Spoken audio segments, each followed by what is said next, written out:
Well, thank you all, and I have to say it's a real privilege to be amongst so many interesting and talented people. So I don't really feel I'm leading anything here. I feel I'm part of the same community as you all. But as I said, myself and my colleague Debbie back there, we're from Game News, which is a project of Auroch Digital, which is a games development studio based at Bristol Games Hub in Bristol. And these are some of the games that we've made.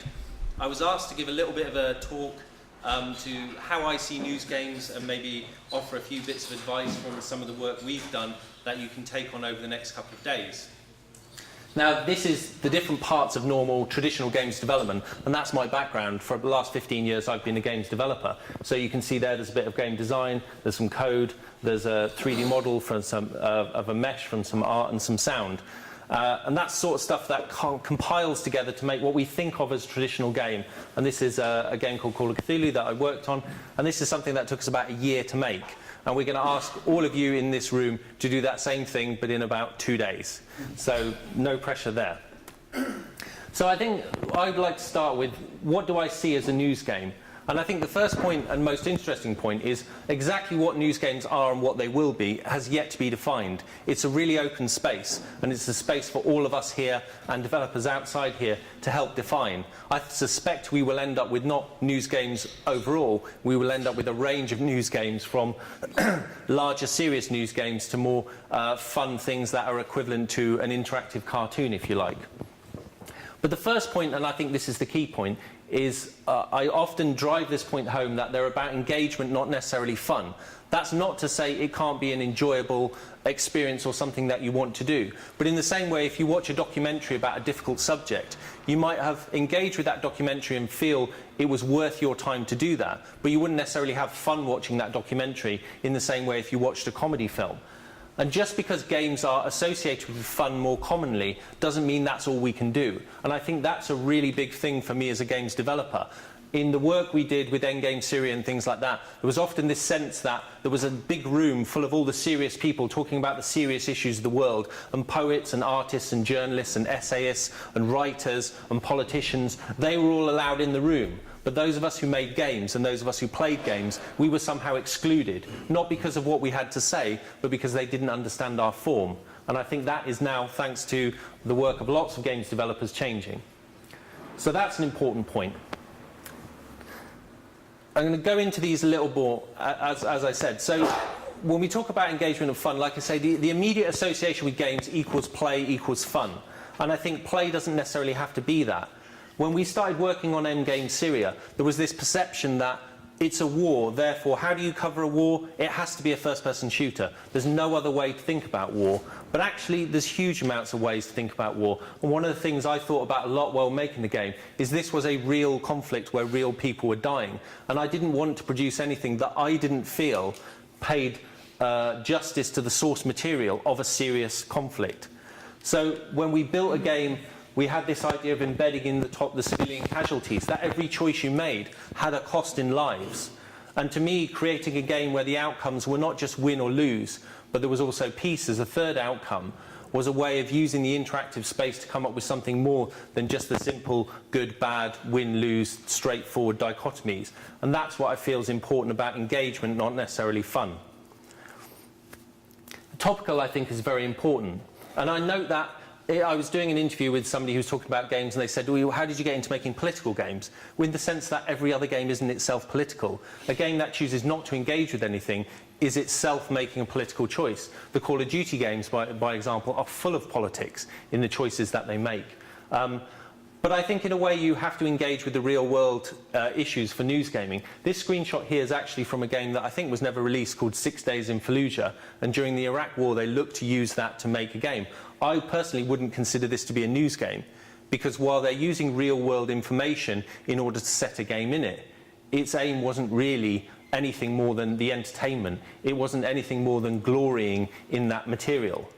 By contrast, this is a game called September the 12th, and I consider this to be one of the first ever news games. It's a very simple game, and actually it makes a point. And the point it was trying to make is, by fighting terrorism through killing people, are you not creating more of what you're trying to stop? And the game had this very simple mechanic where you moved a bomb site over trying to hit terrorists. And more often than not, you'd end up hitting civilians as well. And every time you hit a civilian, there was a chance one of those civilians' relatives would pick up arms to fight against you. And so by 5 minutes into the game, the entire screen is full of terrorists running around, even though you've bombed everything to pieces. And I felt that was a way of making a point with what they were doing. This was one of our games, and I'll talk a little bit more about it later on, was Narco Guerra. And there's another game that came out around the same time called Narco Terror. And I had a brief email exchange with an ambassador who was a bit outraged that we were doing games about the war on drugs. And I was kind of point out, well, you can have Narco Guerra, where we actually use real news sources and we're trying to engage with what's going on, or Narco Terror, where the drug wars are simply a background to blow stuff up and no one really cares beyond that. So I think it's important to respect the source material. This is another key thing, and I think this will be heavily defining as news games go forward, is that they need to be gamic, but not necessarily a game.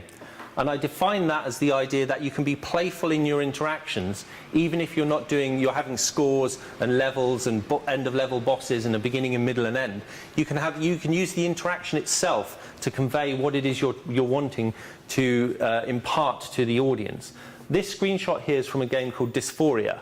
And Dysphoria has this particular section here is a really brilliant way where the creator of the game is trying to explain that I felt like I didn't fit in.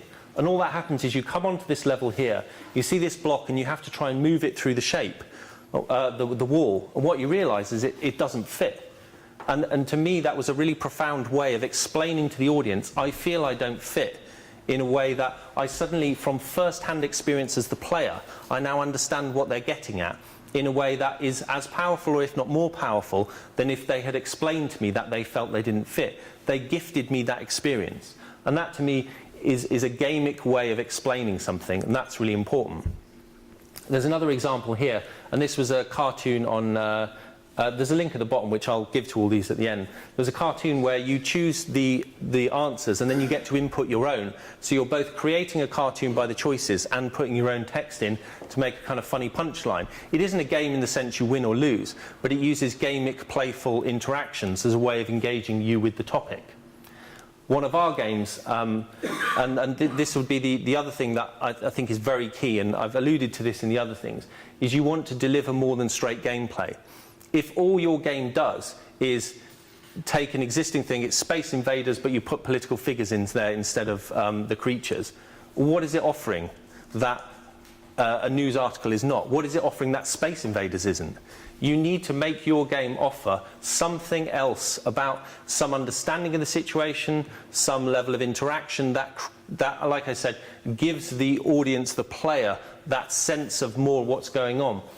Linear news forms are still incredibly valuable, and I don't think they'll ever go away, and I wouldn't want to see them go away. So as news games designers, I feel one of the things we can bring to the table is experiences that are either difficult or not possible to do in a linear form. This was a game we did called My Cotton Picking Life, and there's 2 buttons, and you just move the arms and pick cotton. It's basically hugely boring, and we achieved in our aim of making one of the dullest games ever made.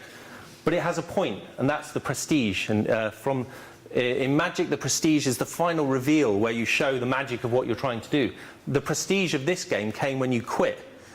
Because at that point, when you quit, it tells you then that, well, if you're a child picking cotton in Uzbekistan, you don't have the choice of quitting.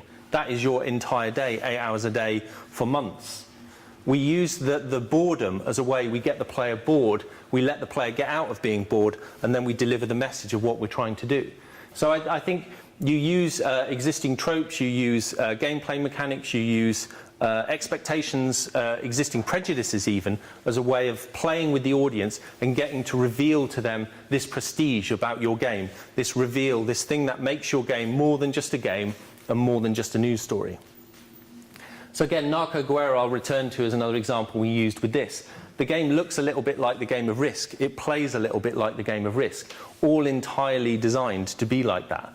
Because it's the war on drugs. And how do you fight a war? You fight a war in conventional means by moving units around a map, except for you can never win.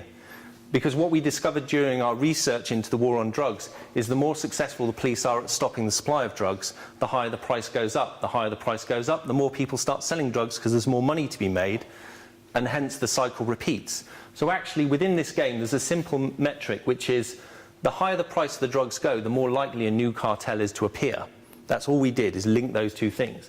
And partway through the game, our reveal, our prestige, is there's an election of a government who decriminalise drugs, and they break that link. That's all we do in the game engine, is just break that link. And suddenly you can win, whereas before you couldn't. And if you like, that was how we were using the expectation of the audience that I'm now playing Risk, I'm going to win the war on drugs, and also then providing the understanding from our research into the journalism and the stuff that's been written about it and the experts and what they say about it to convey that message. So that's my kind of general take on news games and things like that. Like I say, that's our take on it, and I don't think that is the take on it, it's a take on it, and I'm happy to talk in more detail about some of those with other people. I thought it also might be useful, out of interest, who here has never done a jam or anything like that before? I know there's a few of you, there's a few hands going up, cool. I thought it also useful, we've taken part in quite a few jams and organised them, so I thought it might be useful to give you a few pointers on that. So I think your ambition within this needs to match your coding capacity. I've been in far too many jams where people create amazing ideas of projects that could probably be doable in 6 or 12 months, but certainly not within 2 days. So match the ambition there. I think give each person a role, and I think especially if within your teams you've got people who've never done this before, from the games jams we've run with scientists and other non-gamers, roles like sourcing the sound, writing the text, doing research around background things, maybe finding images if you're using open source sort of Creative Commons images as part of what you're doing. There's plenty of roles you can give to people. I think it's important that everybody in the team feels they have something they can bring to the table in it. And there's always roles, even for non-technical people, to do. So draw them into it. The sound is a particularly good one we found for people who are not technical to source, because you need good sound in it. There's loads of sound libraries out there. It's good to kind of plunder them for it.